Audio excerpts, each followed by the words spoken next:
यही विधि करत सप्रेम विचारा। इस प्रकार प्रेम सहित विचार करते हुए विभीषण जी शीघ्र ही समुद्र के इस पार आ गए। वानरों ने विभीषण को आते देखा तो उन्होंने जाना कि शत्रु का कोई खास दूत आया है। ताहि राखी कपीस पही आए। वानरों ने विभीषण को ठहराकर शीघ्र ही सुग्रीव के पास आए और उनको सब समाचार कह सुनाए। सुग्रीव ने श्री राम के पास जाकर कहा, हे रघुनाथ जी सुनिए, रावण का भाई आपसे मिलने आया है। कह प्रभु सखा बूझिए कहा। प्रभु श्री राम ने कहा, हे मित्र तुम क्या समझते हो, इसमें तुम्हारी क्या राय है। वानरराज सुग्रीव ने कहा, हे महाराज सुनिए, राक्षसों की माया जानी नहीं जाती। यह इच्छानुसार रूप बदलने वाला छली न जाने किस कारण यहाँ आया हुआ है। भेद हमार लेन सठ आवा। ऐसा जान पड़ता है कि यह मूर्ख हमारा भेद लेने आया है, इसीलिए मुझे यह अच्छा नहीं लगता और इसे बांधकर रखा जाना चाहिए। श्री राम ने कहा, हे मित्र तुमने नीति तो अच्छी विचारी है, परंतु मेरा तो यह प्राण है कि शरणागत के भय को हर लेना। सुनि प्रभु वचन हरस हनुमाना। प्रभु के वचन सुनकर हनुमान जी हर्षित हुए और मन ही मन कहने लगे कि भगवान कैसे शरणागत वत्सल, शरण में आए हुए पर पिता की भांति प्रेम करने वाले हैं। शरणागत कहो जे तजहि निज अनहित अनुमान। श्री राम जी फिर बोले, जो मनुष्य अपने अहित का अनुमान करके शरण में आए हुए का त्याग कर देते हैं वे क्षुद्र हैं, पापमय है। उन्हें देखने में भी हानि है, उनको देखने में भी पाप लगता है। कोटि विप्र बध लांग ही जाहु।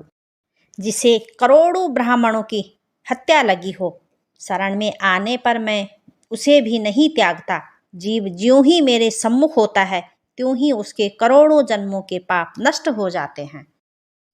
पापवंत कर सहज स्वभाव। पापी का यह सहज स्वभाव होता है कि मेरा भजन उसे कभी नहीं सुहाता। यदि वह रावण का भाई निश्चय ही दुष्ट हृदय का होता तो क्या वह मेरे सम्मुख आ सकता था। निर्मल मन जन सो मोहि पावा। जो मनुष्य निर्मल मन का होता है वही मुझे पाता है। मुझे कपट और छल छिद्र नहीं सुहाते। यदि उसे रावण ने भेद लेने को भेजा है तो तब भी हे सुग्रीव अपने को कुछ भी भय या हानि नहीं है। जगमहु सखा निशाचर जेते। क्योंकि हे सखे जगत में जितने भी राक्षस हैं लक्ष्मण क्षण भर में उनको सबको मार सकते हैं, और यदि वह भयभीत होकर मेरे शरण में आया है तो मैं उसे प्राणों की तरह रखूंगा। उभय भात तिहि आनहु हंसी कहे कृपा निकेत। कृपा के धाम श्री राम जी ने हंसकर कहा, दोनों ही स्थितियों में उसे ले आओ। तब अंगद और हनुमान सहित सुग्रीव जी कृपालो श्री राम की जय हो कहते हुए चले। सादर तेहि आगे करी बानर। विभीषण जी को आदर सहित आगे करके बानर फिर वहां चले जहां करुणा की खान श्री रघुनाथ जी थे। नेत्रों को आनंद दान देने वाले अत्यंत सुखद दोनों भाइयों को विभीषण जी ने दूर से ही देखा। बहुरी राम छवि धाम बिलो की। फिर शोभा के धाम श्री राम जी को देखकर वे पलक झपकाना रोक कर ठिठक कर स्तब्ध होकर एकटक देखते ही रह गए।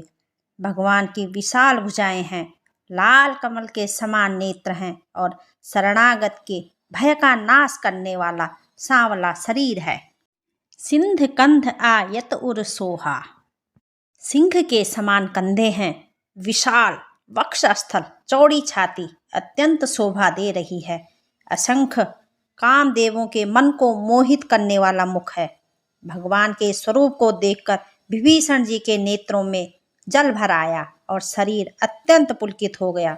फिर मन में धीरज धरकर उन्होंने कोमल वचन कहे, नाथ दशानन कर मैं भ्राता। हे नाथ, मैं दशमुख रावण का भाई हूँ।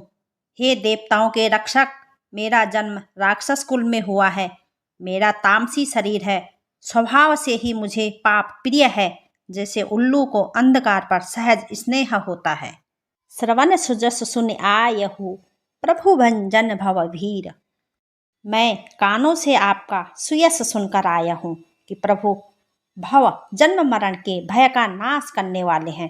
हे दुखियों के दुख को दूर करने वाले और शरणागत को सुख देने वाले, हे रघुवीर श्री रघुवीर मेरी रक्षा कीजिए, मेरी रक्षा कीजिए। अस कही करत दंडवत देखा। प्रभु ने उन्हें ऐसा कहकर दंडवत करते देखा तो वे अत्यंत हर्षित होकर तुरंत उठे। विभीषण जी के दीन वचन सुनने पर प्रभु के मन को बहुत ही भाए। उन्होंने अपनी विशाल भुजाओं से पकड़कर उनको हृदय से लगा लिया। अनुज सहित मिल डिग बैठारी। छोटे भाई लक्ष्मण जी सहित गले मिलकर उनको अपने पास बिठाकर श्री राम जी भक्तों के भय को हरने वाले वचन बोले। हे लंकेश, परिवार सहित अपनी कुशल कहो, तुम्हारा निवास बुरी जगह पर है। खल मंडली बसहु दिन राती। दिन रात दुष्टों की मंडली में बसते हो। ऐसी दशा में हे सखे, तुम्हारा धर्म किस प्रकार निभता है। मैं तुम्हारी सब रीति आचार व्यवहार जानता हूँ। तुम अत्यंत नीति निपुण हो, तुम्हें अनीति नहीं सुहाती। बरु भल वास नरक करताता। हे नाथ, नरक में रहना वरन अच्छा है, परंतु विधाता दुष्ट का संग कभी न दे। विभीषण जी ने कहा, हे रघुनाथ जी, अब आपके चरणों का दर्शन पाकर कुशल से हूँ, जो आपने अपना सेवक जानकर मुझ पर दया की है। तब लगी कुशल न जीव कहूँ, सपने हो मन विश्राम। तब तक जीव की कुशल नहीं है और ना ही स्वप्न में भी उसके मन को शांति है, जब तक वह शोक के घर काम विषय कामना को छोड़कर श्री राम जी को नहीं भजता। तब लगी हृदय वसत खल नाना। लोभ मोह डाह मद और मान अनेक दुष्ट तभी तक हृदय में बसते हैं जब तक कि धनुष बाण और कमर में तरकस धारण किए हुए श्री रघुनाथ जी हृदय में नहीं बसते। ममता तरुण तमी अंधियारी। ममता पूर्ण अंधेरी रात है जो राग द्वेष रूपी उल्लुओं को सुख देने वाली है। वह ममता रूपी रात्रि तभी तक जीव के मन में बसती है जब तक प्रभु आपका प्रताप रूपी सूर्य उदय नहीं होता। अब मैं कुशल मिटे भय भारे। हे श्री राम जी, आपके चरणाविंद के दर्शन कर मैं अब कुशल से हूँ। मेरे भारी भय मिट गए। हे कृपालु, आप जिस पर अनुकूल होते हैं उसे तीनों प्रकार के भव, आध्यात्मिक, आदिदैविक और आधिभौतिक ताप नहीं व्यापते अर्थात नहीं सुहाते। मैं निश्चर अति अधम स्वभाव। मैं अत्यंत नीच स्वभाव का राक्षस हूँ। मैंने कभी शुभ आचरण नहीं किया।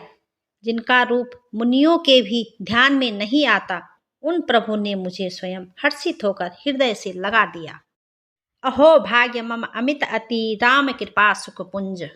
हे कृपा और सुख के पुंज श्री राम जी, मेरा अत्यंत असीम सौभाग्य है जो मैंने ब्रह्मा और शिव जी के द्वारा सेवित युगल चरण कमलों को अपने नेत्रों से देखा।